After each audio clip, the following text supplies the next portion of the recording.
तो अभी तक जो हमने बात की वो बात की थी कि काउंसलिंग क्या है, और काउंसलिंग के अंदर जो जो चीज़ आ रही थी उसकी बात हमने की। हमने बात किया कि परामर्श की परिभाषा क्या है, ठीक है। हमने परामर्श की परिभाषा के बारे में बात किया। हमने परामर्श की परिभाषा के अतिरिक्त जो बात किया, दर्शन क्या है, फिलॉसफी क्या है, उसका गोल क्या है, उसका लक्ष्य क्या है, उसके सैद्धांतिक आधार क्या है, इन सब मुद्दों पे हमने बात रखी है अभी, जैसे कि आपने देखा होगा। इसके बाद परामर्श की प्रक्रिया क्या है, इसके बारे में भी हमने बात की।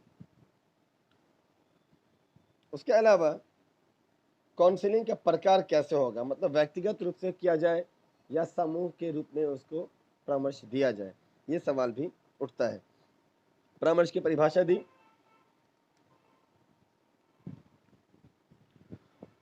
उसके बाद हमने उसमें बात किया वेबस्टर के बारे में, वेबस्टर के बारे में बात किया। हमने बात किया रॉबिन्सन के बारे में, ठीक है। वेबस्टर हो, रॉबिन्सन हो, कॉल रोजर्स हो, हेम्फ्री और ट्रेक्सलर हो, या बर्नार्ड और फुलमर हो, इन सब के बारे में हमने बात किया अभी। उसके अलावा इन सब ने जो डेफिनेशन दिया उससे आगे बढ़ते हुए अब हम आगे चल रहे हैं। परामर्श की प्रक्रिया का जो या परामर्श की जो प्रोसेसिंग है वो कैसे होगी, काउंसलिंग की जो प्रोसेस है वो कैसे होगी। परामर्श में मूल आवश्यकता आमने सामने बैठकर किया जाता है।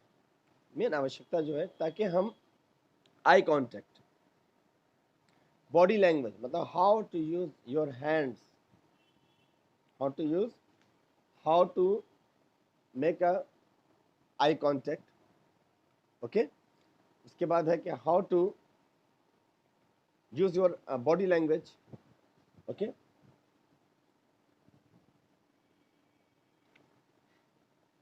तो बॉडी लैंग्वेज के बारे में भी बात करते हैं। तो इस दोनों चीज में क्या होता है कि आमने सामने बैठकर जो समस्या है उसका निदान होता है।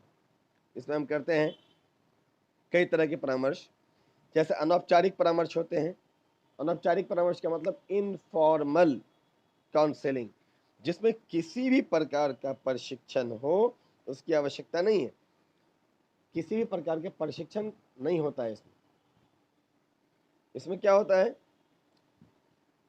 लेकिन परामर्शदाता को प्रशिक्षण दिया जाए तो इस प्रकार के परामर्श को अधिक उपयोगी बनाया जा सकता है। जो काउंसलर है अगर उसको इस चीज़ के बारे में सही से गाइड किया जाए तो इसका एक अच्छा स्कोप दिखने को मिलेगा। सामान्य परामर्श होता है, स्पेशलाइज नहीं होता है। सामान्य मतलब ये कि आप टीचर के लिए अलग हो, फैक्ट्री के लिए अलग हो, ऑटोमोबाइल सेक्टर के लिए अलग हो, इंजीनियरिंग के लिए अलग हो, जर्नलिज्म के लिए अलग हो, वो तो सबके लिए अलग होता है। कुछ ऐसी चीज़ें हैं जो सभी के लिए होता है, टीचर्स के लिए भी है, इंजीनियर्स के लिए भी है, डॉक्टर्स के लिए भी है, या बाकी प्राइवेट सेक्टर के कोई भी जॉब करने वाला कोई भी बंदा होगा उन सब के लिए। टीचर क्या पढ़ाएगा ये डिपेंड करता है, इंजीनियर किस चीज को कैसे डेवलप करेगा, कौन सी मशीनरी का इस्तेमाल वो कैसे करेगा उस पर डिपेंड करेगा, ठीक है। मेडिकल डॉक्टर अगर एक किसी चीज का इलाज कर रहा है, ट्रीटमेंट कर रहा है, तो उसके सामने उस ट्रीटमेंट को कैसे फुलफिल करना है इसके ऊपर बात करेगा। लेकिन सभी के बीच एक कॉमन चीज, ऑटोमोबाइल सेक्टर का लोग होगा तो वो किसी इंजन को कैसे अच्छे से डिलीवर करके आप तक पहुंचा देगा, सर्विस अच्छे से अच्छी दे पाएगा, इन बातों पर डिपेंड करेगा। लेकिन सबके बीच जो बात अहम होगी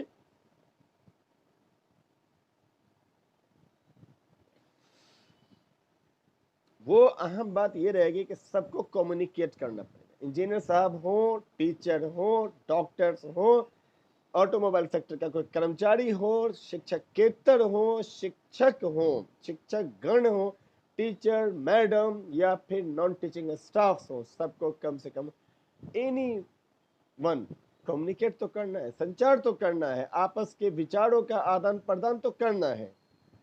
तो ये कहने की कोशिश है कि ये नॉन स्पेशलिस्ट काउंसलिंग होता है जहाँ पे सबको काउंसलिंग करना पड़ेगा। ये सामान्य परामर्श की बात है। तो इसमें व्यक्तियों को जैसे डॉक्टर, अध्यापक, वकील, सभी सभी के लिए कुछ चीज़ें ज़रूरी हैं, वो देखना होगा। अब आ जाते हैं स्पेशलाइजेशन की तरफ, यानी जो प्रोफेशनल स्किल को डेवलप करेगा, प्रोफेशन से जुड़ी हुई स्किल को डेवलप करेगा। This is the main important thing of that particular counselling. क्योंकि वो देखा जाएगा और चीज़ में थोड़ा चल सकता है, लेकिन ये चलने वाली चीज़ नहीं है। और एक तरह से कहा जाए तो जो नॉन स्पेशलाइज काउंसलिंग है वो तो सबके लिए ज़रूरी है, स्टूडेंट के लिए भी ज़रूरी है, आपके लिए भी ज़रूरी है। तो व्यावसायिक परामर्श जिसकी बात कर रहे हैं, कॉमर्शियली जिसकी बात कर रहे हैं, प्रोफेशनली जिसकी बात कर रहे हैं कि प्रोफेशनल काउंसलिंग हो या कॉमर्शियली काउंसलिंग होनी चाहिए, वो क्या है? ये परामर्श पूर्ण रूप से प्रशिक्षित व्यावसायिक व्यक्ति से ही संभव होगा। अब जैसे किसी को टीचिंग से जुड़ी कोई चीज़ बतानी है, तो टीचर होगा, उसको लेसन प्लान बनाना है। ये कोई भी आकर के बता देगा तो ये इतना ही बताएगा। कोई इंजीनियर हो, टॉप 10 इंजीनियर होगा, अमेरिका से उठा के ले आए उसको, हम क्या बताएगा? अच्छा लेसन प्लान तैयार करो। बट वो ये नहीं बताएगा अच्छा लेसन प्लान कैसे तैयार करो, वो कहेगा अच्छे से बोलो, लेकिन अच्छे से कैसे बोलो नहीं बताएगा। वो ये नहीं बताएगा कि पढ़ाने के अंदर का कौन कौन सा बिंदु है जिसको वो स्पष्ट कर सके। ऐसा हो सकता है कि एक बिंदु को वो बिना लेसन प्लान, बिना टर्मोलॉजी के आपके सामने रख दे, इफेक्टिवली रख दे वो, क्योंकि उसके अंदर भी जो जनरल काउंसलिंग हुई है, सामान्य परामर्श हुआ है, नॉन स्पेशलिस्ट टाइप का जो उसका काउंसलर हुआ होगा, काउंसलिंग हुआ होगा, वो है, तो वो कुछ ना कुछ आपको बता देगा। लेकिन स्पेसिफाइड जो टीचिंग के लिए होना चाहिए वो नहीं है उसके अंदर, तो वो अच्छा नहीं बता पाएगा। इसके लिए जरूरत होगा कि एक टीचर ही काउंसलिंग करे जिसको ये पता है कि what is the lesson plan, how to make a lesson plan, कितनी मिनट का लेसन प्लान होगा, लेसन प्लान में किन किन माइक्रो टीचिंग स्किल को इस्तेमाल करना है, उसके साथ कौन सा TLM फैक्टर को जोड़ना है, कब TLM यूज किया जाए, कब TLM नहीं यूज किया जाए, कब किस चीज को प्रैक्टिकली समझाया जाए, कब किस चीज को बिना प्रैक्टिकली समझाया जाए, कब लेसन प्लान को बताने के लिए करके दिखाना जरूरी होगा, कब लेसन प्लान से पढ़ाने के लिए व्याख्या के मेथड इस्तेमाल करना है, लेक्चर मेथड का इस्तेमाल करना है, कब उसमें डेमोन्स्ट्रेशन मेथड का इस्तेमाल करना है, कब उस मेथड को करके दिखाना है। तो डिफरेंट टाइप्स का जो, अब जैसे सिंपल है, किसी को बोल देना है लेसन प्लान में माइक्रो टीचिंग स्किल्स को यूज करना है, वो अच्छा एजुकेटेड पर्सन है, बहुत अच्छा एजुकेशन है उस बंदे का, नेट से सर्च करके, यूट्यूब से निकाल करके वो उन चीज़ों को निकालता है और उसके पास वो टाइप करता है कि what are the micro teaching, निकल जाएगा, मिल जाएगा, विकिपीडिया कर लेगा, गूगल कर लेगा, निकाल लेगा आंसर। उसके बाद वो आपको क्या करेगा, सारी माइक्रो टीचिंग पढ़ा देगा। अब अगर मान के चलते हैं माइक्रो टीचिंग 10, 20, 100, 200 वो खोज के निकाल ले और आपको लिखा दे सारा, बच्चा कंफ्यूज है, क्या वो सारी के सारी माइक्रो टीचिंग स्किल को एक ही क्लास में यूज कर लेगा? क्या ऐसा कभी संभव है कि एक मैथमेटिक्स का टीचर पूरा का पूरा क्लास सिर्फ और सिर्फ लेक्चर बेस्ड कर दे? नहीं, कभी नहीं हो सकता। मैथमेटिक्स का क्लास लेक्चर बेस्ड होगा, ओनली लेक्चर बेस्ड नहीं होगा, सिर्फ और सिर्फ लेक्चर बेस्ड नहीं होगा, सिर्फ वो व्याख्या करके चला जाए ऐसा नहीं होगा। लेकिन क्या हिस्ट्री का क्लास ऐसा मुमकिन है? 100% मुमकिन है। अगर हिस्ट्री को पढ़ाने वाला शिक्षक एक दिन हिस्ट्री को समझाने में लगा देगा, सिर्फ 50 मिनट की क्लास, कोई इश्यू नहीं है, समझाएगा हिस्ट्री का मीनिंग, हिस्ट्री का अर्थ, हिस्ट्री बताएगा, इतिहास बताएगा, उसके काल को डिवाइड करेगा, प्राचीन काल में बांटेगा, मध्य काल में बांटेगा, आधुनिक काल में बांटेगा। तो वो एंशियंट पीरियड से लेकर के मेडिवल पीरियड से लेकर के मॉडर्न टाइम तक आने में हिस्ट्री के डिफरेंट डेट्स को इंडिकेट करेगा, एनो डोमिनी को बताएगा, एडी को बताएगा, बिफोर क्राइस्ट BC को बताएगा। इसमें पूरा एक लेक्चर बहुत आराम से ले सकता है, बिना कुछ लिखे हुए, बिना बोर्ड स्किल यूज किए हुए।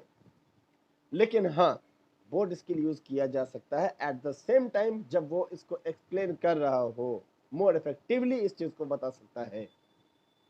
लेकिन मुमकिन है कि बिना बोर्ड स्किल के भी वो इस हिस्ट्री के मीनिंग को, अर्थ को, AC को, BC AD को, BC को, मॉडर्न टाइम्स को, एंशिएंट टाइम्स को, मेडिवल टाइम्स को, प्राचीन, मध्यकाल और आज के काल को, अभी के काल को, आधुनिक काल को बिना बोर्ड स्किल को इस्तेमाल किए भी बता सकता है। ये पॉसिबिलिटी है, लेकिन मैथमेटिक्स वाले के लिए पॉसिबल नहीं है।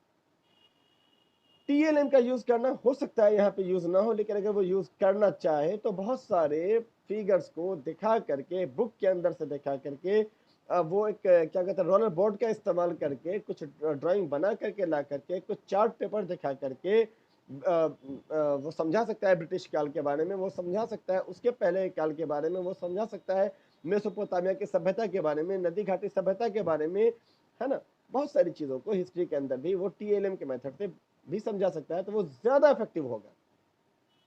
एक मॉडल भी दिखा सकता है, 3D मॉडल बना हुआ मार्केट में आज अवेलेबल है। अगर वो अच्छा खर्च करना चाहे, बेहतरीन उसके पास एसेट हो या उसके पास मैनेजमेंट के पास ये सारी चीज़ें हों और वैसी चीज़ों को ला के वो क्लास में डेमोन्स्ट्रेशन दे के समझा दे तो कर सकता है।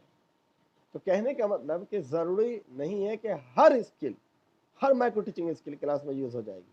तो वो डिपेंड टीचर के ऊपर करेगा और इसके लिए सब्जेक्ट टीचर होना मस्ट है, ताकि वो अपने सब्जेक्ट के रिगार्डिंग चीज़ों को कैसे प्रोड्यूस करना है, कब प्रोड्यूस करना है, टीएलएम कब आएगा, कौन सा मेथड कब इस्तेमाल करेंगे, क्या सारे टीचिंग मेथड को वो एक ही क्लास में अप्लाई कर देगा, कभी नहीं।